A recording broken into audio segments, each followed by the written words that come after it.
Hello YouTube, this is Morgan Airspeed Prime here with my next Attack on Titan anime review.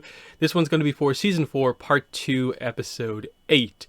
So this one was more of a sort of transition episode. Again, it feels like the calm before the storm. It looks like next episode is also maybe sort of going to be that, maybe getting us into more of the action, more of the plan. But this one especially was mainly just a couple of little character moments here, all of which I thought were like fine, but very little of it sort of kind of blew me away, overly impressed me. It was very much just we're resolving a lot of the little things at play here because we need to sort of get everyone on side to start the fight back against the rumbling. We open up with a brief sort of little bit of background surrounding sort of, I suppose, how Hanji saved Levi. I like the little emotional touch of she is forced to effectively kill, quote unquote, comrades here. And I like this kind of tear in her eye as she does this, but realizes she has to protect Levi. You get the idea that as he's unconscious, she, fixes his wounds and speaks to him about like how she feels it might be over effectively. Nice little touch on effectively, he's special because he's an Ackerman. That's how he survived when anyone else would have died and so on. But for the most part, it's just Levi wakes up and still has a will to fight. He acknowledges like that he made a mistake in sort of, I guess, underestimating what Zeke would do. And, there's still the setup for something there, I suppose. But it's just meant to sort of establish that, okay, Levi is going to get back into actions now that his injuries have sort of been cleaned up as best possible. It sort of maybe becomes clear that, like, okay, he's not as wildly badly injured as we thought he was initially, but he's probably nowhere near the level he was at before. They even acknowledged that. Magath basically says that to him, like, you effectively had the power level of one of the 9 Titans, but look at you now. But I like that Levi still kind of stands his ground and it's like, if you're going to shoot me, otherwise talk. Like, there's no need to have a conversation here about this. Let's just make this happen. Like, you get like some kind of scattered scenes, like the Mikasa scene where she goes to see that girl whose name I don't really even remember. I understand there's been like a handful of scenes addressing this character as someone who looked up to Mikasa, joined the military because of her, and that's what they're playing with. This is where the scarf went. That was like a plot point from the last episode. She just basically takes it back. This is one of those ones where, like, Mikasa's character feels like you kind of need to do something with her at some point. Because if there's any problem with the show right now, it's probably just that 2 of the main characters kind of feel like non-characters at the moment. Eren, obviously his actions determine what's happening with the plot, but the impression I get is that we're not going to cut back to him until basically right at the end. And then anytime we are getting little cut-ins of him, it's, well, is this his full, like, how he actually feels about the situation, or is this just part of him acting to initiate his plan? And so, what is the real Eren, and why is he acting this way? Like, we're still waiting for those answers. So Eren's appearances in previous episodes and lack of appearances now just make it feel kind of weird, the direction they're heading with him, and there's going to be a lot to resolve right at the end with that character.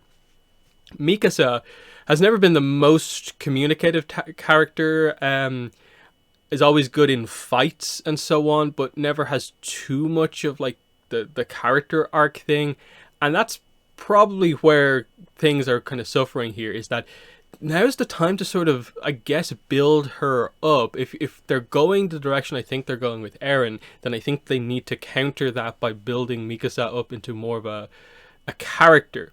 Now, the arc that they have is effectively, can she oppose Eren? That would be the proof of Mikasa having free will, is for her to go against Eren, which seems impossible otherwise, and Eren even sort of says that to her. You only care about me because of the whole Ackerman Bond situation. That will be fine when it happens, but I think Mikasa just needs a whole lot more. And so a scene where this girl dying in bed just talks to her and like references Eren. It just doesn't feel like it's adding too much to her character. And probably the main thing we dealt with in this episode is that we basically resolved the Connie arc as well. That was sort of the cliffhanger. He's taken Falco to Rakugo Village to potentially feed Falco to his mother to return her into being a human. Now, this is interesting in that sort of just following this story. How's this going to play out? We also knew Armin was joining this side of the plot as well. I think it was fairly obvious, and you sort of knew, like it wasn't a surprise, that no, Connie's mother is not going to become a Titan Shifter. That would just be a kind of a weird plot point. So how is this actually going to get resolved?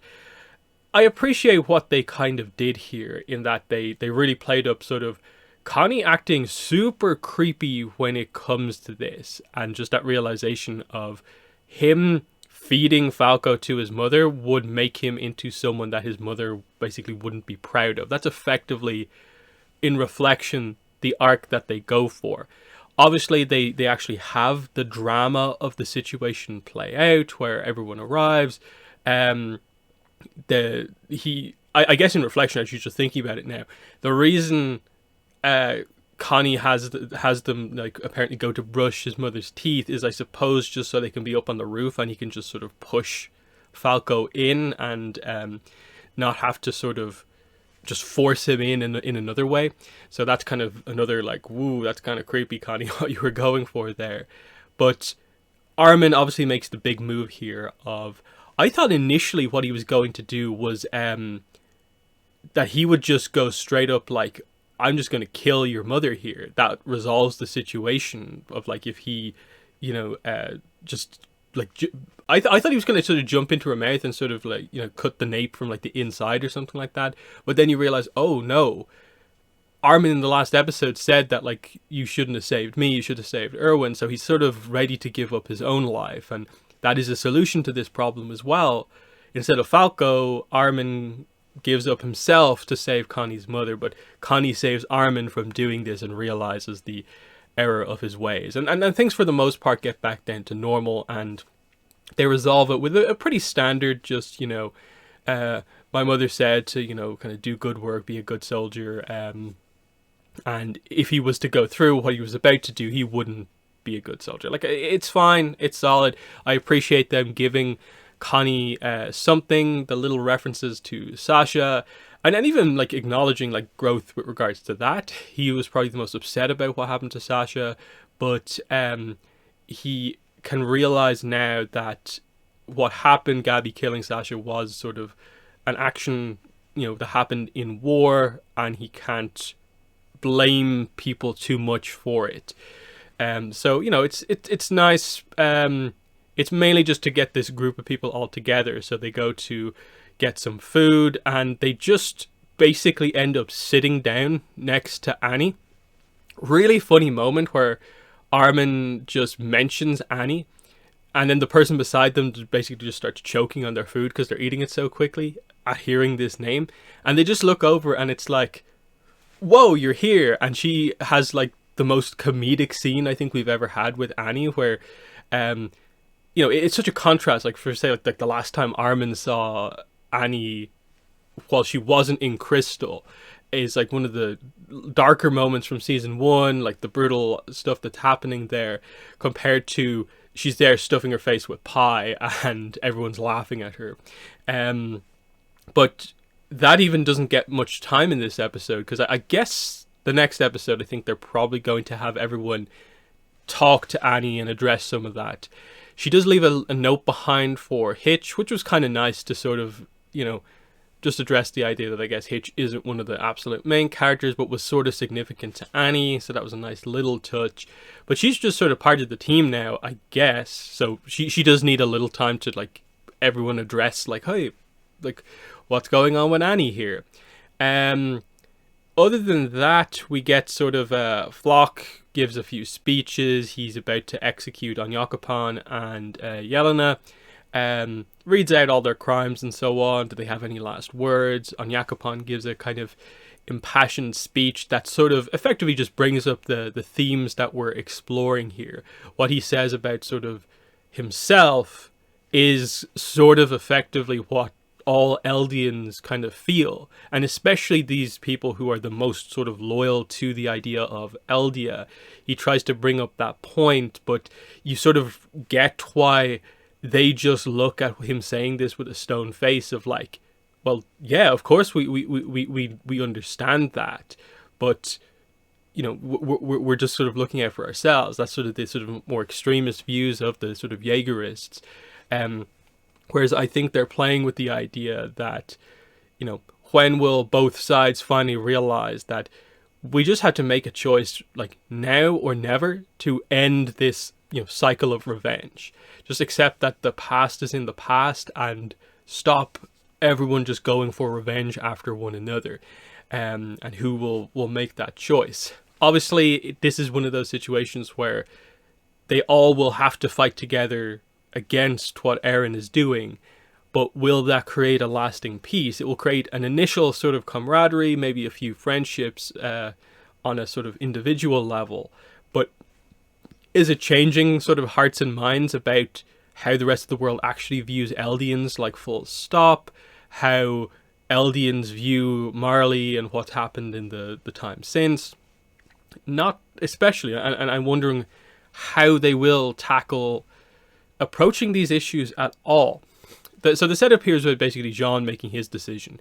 He could choose to effectively be like Floch's right-hand man here and just have a like Anya Capon says, like a cushy role in the Jaegerist movement. But instead he chooses not to shoot them. He fires 4 shots, which is basically the signal for the plan. And it's revealed that actually he had teamed up with like Pieck, Magath and everyone. And this initial alliance of a lot of our other main cast is sort of beginning to form here.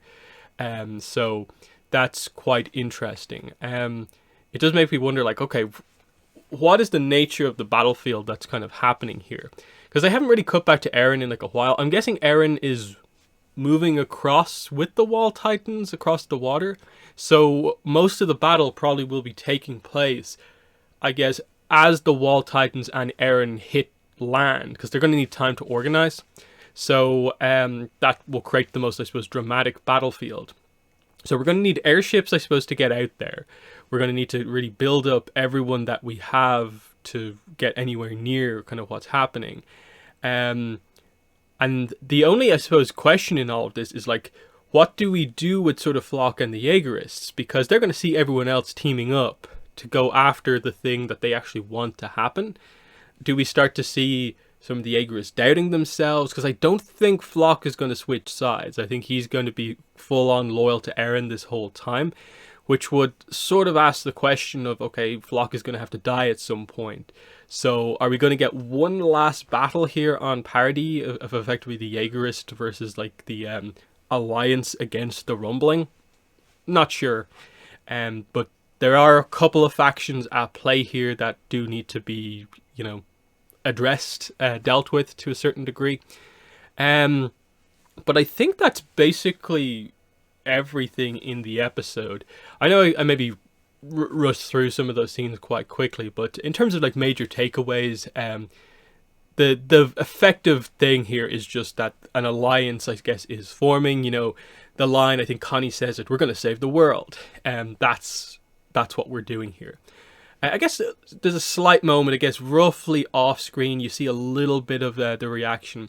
I guess Gabi tells Falco that one reveals you are the Jaw Titan, because I don't think he fully knows or understands that yet. And obviously that means he ate someone very important to him. So you have them sort of crying, Gabi consoling him. And I like that we now have that situation where Gabi is perfectly fine working with her previous enemies, and she's just here as one of the characters now. That's all pretty good. But yeah, like I said, you know, solid episode. It played the role it had to play without being anything too incredible. These are the sort of episodes that you just get every so often. Not every episode can be the best episode ever and have the big action points happen. You do have to spend some time just putting the pieces in position, and that's effectively what this episode was. So good. Doesn't change too much of, I suppose, my worries, I suppose, heading into the more sort of final action types things. especially knowing that like what we have, I guess 4-ish episodes left in the season, and I don't think we're getting the full arc here. So I'm very eager to see when they announce how the last bit of the arc will be done. Another season, more episodes, or will they do this sort of movie thing? But yeah, that's been my thoughts on the episodes. In the comments, let me know what your thoughts were, but that's been the video. Thanks for watching, and bye.